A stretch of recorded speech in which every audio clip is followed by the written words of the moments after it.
Hello students. आज की इस वीडियो में हम क्लास 9 का चैप्टर 9 सर्कल की एक्सरसाइज 9.3 का इंट्रोडक्शन कवर करेंगे। तो चलिए स्टार्ट करते हैं अपनी नेक्स्ट स्लाइड से। सो स्टूडेंट्स, ये है हमारी इस एक्सरसाइज की एक फर्स्ट थ्योरम और ये थ्योरम नंबर 9.7 है। ये इतनी इंपॉर्टेंट थ्योरम है, इसी के बेसिस पे आपकी आपकी पूरी एक्सरसाइज डिपेंड होती है। और ये theorem ditto as it is आपकी पेपर में भी आ सकती है 4 मार्क्स की, इसलिए बहुत अच्छे से समझना ये थ्योरम क्या है और इसको कैसे प्रूफ करेंगे अगर पेपर में आएगी तो। ठीक है, तो ये थ्योरम कह रही है the angle subtended bye an arc at the centre. Angle subtended bye an arc at the centre. पहले इतना बनाते हैं, पहले एक सर्कल बना लो। ये रहा सर्कल, ये रहा सेंटर। कह रहा है कोई भी एक आर्क ले लो। मान लो हमने यहां से लेके यहां तक एक आर्क ले लिया, यहां से लेके यहां तक। अब कह रहा है इन आर्क से सेंटर पे एक सबटेंडेड एंगल बनाओ। तो ये बन गया भाई एक एंगल। ओके, आगे कह रहा है इज अ डबल। ये डबल होगा किसका? The angle subtended by any point of the remaining part of the circle. अब सर्कल का जितना भी रिमेनिंग पार्ट बचा है तो इन सबटेंडेड इस आर्क से सबटेंड एंगल बनाओ कहीं भी, सर्कल के रिमेनिंग पार्ट्स पे कहीं भी बना दो। जैसे हमने यहां बना दिया, ये मान लो सी पॉइंट है, ये ए पॉइंट है और ये बी पॉइंट है और इसको ओ पॉइंट मान लो। तो इस आर्क से हमने एक सेंटर पे एक एंगल बनाया और इसी आर्क से हमने एक एंगल सी पे एक एंगल बनाया। तो ये जो एंगल सी यहां लिया हमने, कहीं भी ले सकते हैं, यहां यहां यहां कहीं भी। ठीक है, सेम ही बात है इसकी। इसने बोला remaining part of the circle, मतलब कहीं भी आप इस एंगल को बना सकते हो। तो कह रहा है कि जो ये वाला एंगल होगा ना, डबल होगा इससे। अगर ये 100 है ना तो ये क्या होगा 50। देखो ना, ये डबल है ना नहीं इसके। अगर ये 100 होगा तो ये कितना होगा 200। अगर ये 200 है तो ये कितना होगा 100। ये कहना चाहती है हमारी ये थ्योरम। और आपको वो जब एक्सरसाइज के क्वेश्चंस करोगे ना, आपको इस चीज का डायरेक्टली यूज करना, इजी वे में क्वेश्चन आपके होते हुए जाएंगे। जैसे बोल दिया जाएगा कि मान लो ये है भाई 100, तो बताओ ये एंगल कितना बनेगा। तो आप बता दोगे भाई angle subtended by the same segments, तो भाई ये एंगल कितना हो जाएगा 50 डिग्री, क्योंकि हमने थ्योरम 9.7 में पढ़ा है ना। ये 100 है तो ये कितना हो जाएगा 50। अब देखते हैं बेटा इसका प्रूफ। हमें थ्योरम समझ आ गई, अब देखते हैं इसका प्रूफ कि भाई इसका प्रूफ कैसे करेंगे कि ये डबल कैसे है। तो हमें प्रूफ क्या करना है कि ये एंगल डबल है। एंगल एओबी क्या है, एसीबी का, मतलब एसीबी है 2 टाइम्स है किसका, एओबी का। ओके, ये चीज हमें प्रूफ करके दिखानी है। अच्छा, इसमें कंफ्यूज मत होना। ये मैं सोचना कि सर एओबी 2 टाइम्स है ना, तो आपने 2 टाइम्स एसीबी के साथ क्यों लिखा है बेटा? बिकॉज ऑफ ये एंगल डबल है, ये वाला एंगल क्या है डबल है इसका। तो ऑब्वियसली बात है इस एंगल को 2 से मल्टीप्लाई करूंगा जब भी तो इसके बराबर आएगा। समझ रहे हो मैं क्या कह रहा हूं? दोबारा समझो, मैं कह रहा हूं कि ये वाला एंगल जो मैंने ड्रॉ कर रहा हूं, ये वाला, ये डबल है किसका, इसका। तो अगर मैं इस एंगल को 2 से मल्टीप्लाई करूंगा जब भी तो इस एंगल के बराबर आएगा। तो वही चीज मैंने यहाँ पे लिखी है कि एंगल जो एओबी है हमें प्रूफ करना है वो 2 टाइम्स है एसी बी का। ठीक है, तो कैसे करेंगे? इसके लिए सबसे पहले हमें सी को ओ से ज्वाइन करना पड़ेगा बेटा। थोड़ा सा इजी करने के लिए हम क्या करेंगे, यहाँ पे देखो एंगल्स वगैरह का यूज होना है। तो जब एंगल्स लिखेंगे तो भाई ए ओ सी बी, तो ट्राइंगल्स के नाम ना थोड़ा कॉम्प्लिकेटेड हो जाएंगे, थोड़ी सी दिक्कत हो जाएगी। तो हम क्या करते हैं, इनको ना नंबर प्लॉट कर देते हैं एंगल्स को। इसे मान लो एंगल 1, इसे मान लो एंगल 2, इसे मान लो एंगल 3 और इसे मान लो एंगल 4, इसे मान लो एंगल 5 और इसे मान लो एंगल 6। ठीक है, 5 को ज्यादा ही छोटा लिख दिया मैंने, ये एंगल 5। तो करते हैं भाई, इन ट्राइंगल AOC, जो बेटा ट्राइंगल AOC है इसमें OC इक्वल है OA के। OC किसके इक्वल है, OA के। देखो ना, ये OC OA के इक्वल है। अब बताओ क्यों इक्वल है? क्योंकि देखो सेंटर से बन रहा है OC और ये OA, और दोनों की दोनों क्या हैं रेडियस, और ये दोनों रेडियस हैं इसलिए दोनों एक दूसरे के क्या हुई, इक्वल। और ये दोनों इक्वल है तो इसका मतलब triangle AOC is isosceles triangle, है कि नहीं। इसलिए बेटा ये दोनों ट्रायंगल्स क्या हुए, आइसोलेसिस ट्रायंगल हुए। और ये आइसोलेसिस ट्रायंगल है तो इसलिए एंगल 1 किसके इक्वल होगा, एंगल 2 के। क्यों, क्योंकि भाई ये साइड साइड के इक्वल है तो इसका मतलब आइसोलेसिस ट्रायंगल, तो उसके अपोजिट एंगल भी तो एक दूसरे के इक्वल होते हैं, प्रॉपर्टी ऑफ आइसोलेसिस ट्रायंगल, है ना। इसलिए एंगल 1 एंगल 2 के क्या हो जाएगा, इक्वल। सिमिलरली सिमिलरली ट्रायंगल देखो बीओसी भी क्या होगा बेटा, आइसोलेसिस ट्रायंगल। क्यों, क्योंकि ओबी और ओसी क्या है, रेडियस, और वो एक दूसरे के इक्वल, तो बीओसी भी एक आइसोलेसिस ट्रायंगल और बीओसी भी एक आइसोलेसिस ट्रायंगल हो गया, तो एंगल 3 किसके इक्वल हो जाएगा, एंगल 4 के। एंगल 3 इक्वल हो जाएगा एंगल 4 के। ओके, अब यहाँ पे हमने दोबारा क्यों नहीं लिखी सारी चीजें कि भाई ट्रायंगल बीओसी है उसमें ओ बी इक्वल है ओसी के बाई रेडियाई, क्योंकि क्या होता है ना बेटा, जब एक ही चीज दोबारा फॉलो होती है, देखो एक ही चीज तो फॉलो हो रही है, सेम चीज तो फॉलो करनी है हमें, तो उसमें हम क्या करते हैं, सिमिलरली लिख देते हैं और जो हमें फाइनल रिजल्ट चाहिए वो लिख देते हैं, तो उससे हमारे मार्क्स नहीं करते, वो सेम ही चीज मानी जाती है, ठीक है। क्योंकि हम एक बार उसको शो कर चुके हैं तो दोबारा उसी सेम फॉर्मेट को शो करने की जरूरत नहीं होती। ओके, तो सिमिलरली एंगल 3 इक्वल हो गया किसका, एंगल 4 के। इसको मान लेना फर्स्ट इक्वेशन और इसको मान लेना सेकंड इक्वेशन। अब देखो हमने एक 9th क्लास में है ट्रायंगल चैप्टर में एक्सटीरियर प्रॉपर्टी पढ़ी थी, और शायद ये 8th में भी है 7th में भी है, कि भाई ये एंगल इसी एंगल इस बाहर वाले एंगल के बराबर होता है, पढ़ा है ना, एक्सटीरियर एंगल ऑफ प्रॉपर्टी, कि भाई अंदर के सामने वाले दो एंगल इसके सामने एक्सटीरियर वाले एंगल से क्या होता है, बराबर, इन दोनों का सम इस बाहर वाले एंगल के बराबर होता है। तो ट्रायंगल एओसी में, इन ट्रायंगल एओसी में angle 1 plus angle 2, angle 1 plus angle 2 किसके इक्वल होगा बेटा, एंगल 5 के। होगा कि नहीं होगा, रीजन क्या लिखोगे इसका, bye exterior triangle of property, exterior property of triangle, property of triangle. अब देखो बेटा सेम इसी तरह से in triangle BOC, in triangle BOC angle 3 plus 4 किसके इक्वल होगा, 6 के, है कि नहीं। देखो इसका एक्स्ट्रा एंगल 6 बन रहा है ना, 3 प्लस 4 किसके बराबर हुआ, एंगल 6 के। और reason same, exterior property of triangle, exterior property of triangle.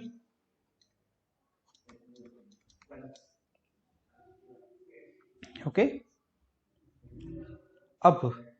अब हम क्या करते हैं, इसको मान लो 4th इक्वेशन और इसको मान लो 5th इक्वेशन, हम ऐड कर रहे हैं बेटा 4th एंड 5th इक्वेशन को। ऐड कैसे करते हैं बेटा, लेफ्ट हैंड साइड वाले एक तरफ लेफ्ट हैंड साइड प्लस कर लो, राइट हैंड साइड वाले राइट हैंड साइड प्लस कर लो। तो देखो लेफ्ट हैंड साइड में लिखा है 1 2 3 4, तो इनको प्लस कर लो, एंगल 1 एंगल 2 एंगल 3 और एंगल 4। और राइट हैंड साइड में क्या है 5 और 6, तो यहां लिख लो 5 प्लस 6, ठीक है। अब देखो हमें प्रूफ के लिए चाहिए एओबी और एसीबी। एओबी एंगल बना रहे हैं 5 और 6, एओबी एंगल क्या बना रहे हैं 5 और 6, देखो यहाँ पे 5 और 6 हमारे पास हैं। और हमें प्रूफ में चाहिए एसीबी, एसीबी के अंदर आ रहा है एंगल 1 और 3, एसीबी के अंदर कौन कौन से एंगल आ रहे हैं बेटा, 1 और 3 आ रहे हैं। तो देखो 1 भी है 3 भी है, लेकिन यहाँ पे 2 और ये 4 एक्स्ट्रा है, समझ रहे हो, मैं कह रहा हूँ ये 2 और 4 क्या है यहाँ पे एक्स्ट्रा।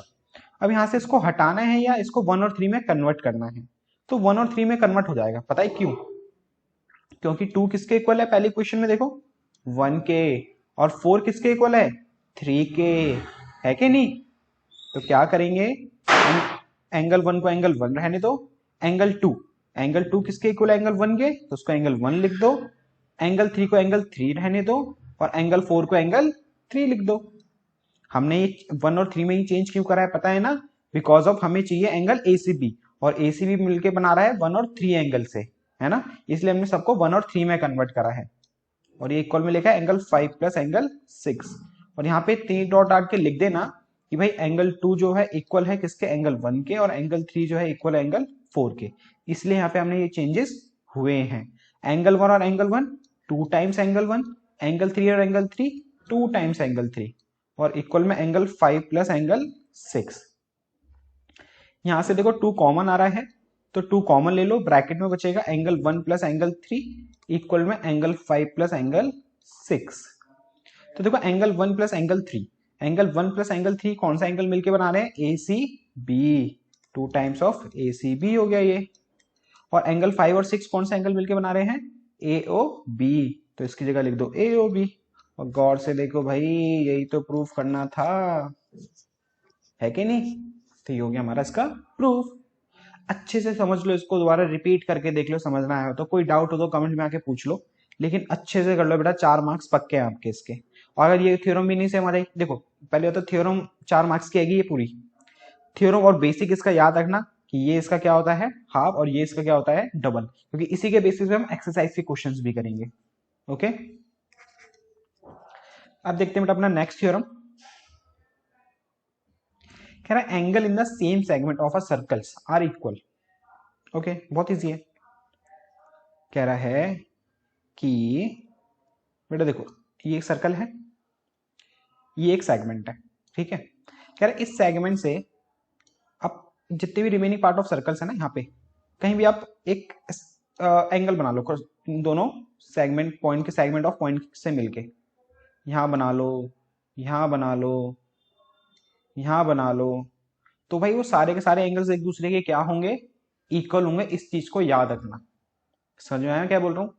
अगर दो सेम पॉइंट से या सेगमेंट से एंगल्स बन रहे हैं आपके इन्हीं 2 पॉइंट से, कहीं भी कितने भी बन रहे हैं, तो सारे के सारे एंगल एक दूसरे के क्या होंगे, इक्वल होंगे।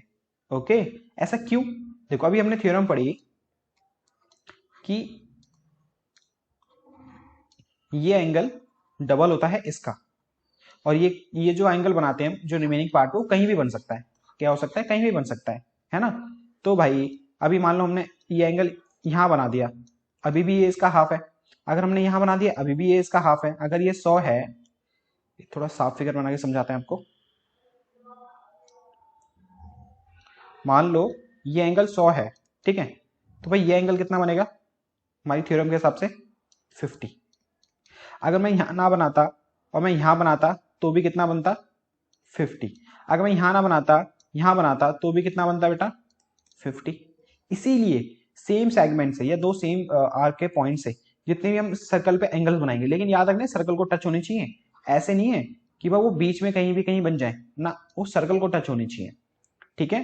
तो इसीलिए यहाँ पे जितने भी एंगल्स बनते हैं वो सारे एक दूसरे के क्या आते हैं बेटा, इक्वल। और यही हमारी थ्योरम कहना चाहती है, angle in the same segment of a circle are equal, angle in the same segment of a circle are equal, ठीक है। यहां से ना एक चीज और पता लगती है बेटा, angle in a semi circle, angle in a semi circle make a right angle. Means बताता हूं अभी आपको, ये सर्कल है, सेंटर है, ये भाई हमने एक डायमीटर ड्रॉ करी तो ये सेमी सर्कल बन गया। अभी सेमी सर्कल के एंड पॉइंट से, सेमी सर्कल के एंड पॉइंट से मैंने क्या करा, एक एंगल बनाया। तो ये जो एंगल बनेगा ना, हमेशा याद रखना 90 डिग्री बनेगा। चाहे आप इसको यहां बना लो, चाहे आप इसको यहां बना लो ऐसे करके, चाहे आप इसको यहां बना लो, कहीं भी बना लो, वो कैसा बनेगा बेटा 90 डिग्री बनेगा। उसका रीजन क्या है, अब देखो ये डायमीटर है तो ऑब्वियसली बताइए पूरा एंगल कितना डिग्री का होगा 180। हमने 9.7 थ्योरम पढ़ी कि ये एंगल इस एंगल का क्या होता है, हाफ होता है, तो ये 180 कितना होगा इसका हाफ 90। इसीलिए सेमी सर्कल में जिसके 2 एंड पॉइंट से कहीं भी एक एंगल बनेगा तो वो क्या होता है बेटा, राइट एंगल होता है। ओके, नेक्स्ट है बेटा आपका साइक्लिक क्वाड्रिलेटरल। तो भाई साइक्लिक क्वाड्रिलेटरल अब क्या होता है, a quadrilateral ABCD is a cyclic, quadrilateral ABCD is a cyclic if all 4 vertex of line on a circle। Obvious सी बात है, एक सर्कल है, एक सर्कल के अंदर एक क्वाड्रिलेटरल बना दिया आपने, सर्कल के चारों, सर्कल के कोई से भी पॉइंट्स को ज्वाइन करके। तो जो ये ABCD बना ना, ये क्या बना बेटा, एक साइक्लिक क्वाड्रिलेटरल बना। लेकिन इसने साफ साफ बोला है जो वर्टेक्स है वो कहाँ होने चाहिए, लाई ऑन द सर्कल। ऐसे नहीं है एक यहाँ लाई हो गया, एक यहाँ लाई हो गया, एक यहाँ लाई हो गया, एक यहाँ, एक यहाँ। तो ये साइक्लिक क्वाड्रिलेटरल नहीं है, बिकॉज ये पॉइंट है लाई ऑन द सर्कल, ये पॉइंट है लाई ऑन द सर्कल, ये पॉइंट है लाई ऑन द सर्कल, लेकिन ये पॉइंट नहीं है, तो इसलिए साइक्लिक क्वाड्रिलेटरल नहीं होगा बेटा। ठीक है, बम फूट रहे हैं बेटा, बच्चे बम फूट रहे हैं, दिवाली आने वाली है इसलिए, तो प्लीज थोड़ा सा कॉर्पोरेट करके चलना। ओके बेटा, तो ये होता है साइक्लिक क्वाड्रिलेटरल। अब देखो अभी हमने सर्कल में देख के पता लगा सकते हैं कि ये साइक्लिक क्वाड्रिलेटरल है या नहीं है। अगर मैं नॉर्मल आपसे ये पूछूं कि ये साइक्लिक क्वाड्रिलेटरल है या नहीं है, तो कैसे बताओगे? नहीं बता पाओगे, लेकिन बता लोगे। बताओ कैसे? क्योंकि आपको मैं एक थ्योरम बताने वाला हूँ। वो थ्योरम क्या है? ये स्टूडेंट्स आपकी थ्योरम 9.10 क्या कहती है कि भाई the sum of either pair of opposite angle of a cyclic quadrilateral is 180। Means कि भाई जो एक साइक्लिक क्वाड्रिलेटरल होता है ना, जो मैं आपको बताया कि जो उसके अपोजिट एंगल का जो सम होता है वो कितना होता है, 180 होता है। मींस ये मान लो हमारा सर्कल और इसके अंदर बना एक क्वाड्रिलेटरल, तो वो कहलाएगा साइक्लिक क्वाड्रिलेटरल। तो जो उसके अपोजिट एंगल्स हैं ना, ए और सी और बी और डी, तो अगर हम ए और सी को ऐड करते हैं तो वो 180 होगा, बी और डी को ऐड करते हैं तो वो भी कितना होगा, 180 होगा। ये कहना चाहती है हमारी ये थ्योरम। ठीक है, नेक्स्ट थ्योरम है बेटा इसकी कन्वर्स थ्योरम। इसमें ये क्या कह रहा है कि अगर अपोजिट एंगल का सम, कोई भी एक क्वाड्रिलेटरल है, ठीक है, अगर अपोजिट एंगल का सम 180 है तो इसका मतलब ये एक साइक्लिक क्वाड्रिलेटरल है। समझ रहे हो मैं क्या कह रहा हूं? 9.10 में हमने क्या पढ़ा? अगर एक साइक्लिक क्वाड्रिलेटरल होता है तो उसके अपोजिट एंगल का सम 180 होता है। और 9.11 थ्योरम क्या कह रही है कि अगर अपोजिट एंगल का सम 180 है, अपोजिट एंगल का सम क्या है, 180 है, तो इसका मतलब वो एक साइक्लिक क्वाड्रिलेटरल है। Okay, if opposite angle sum is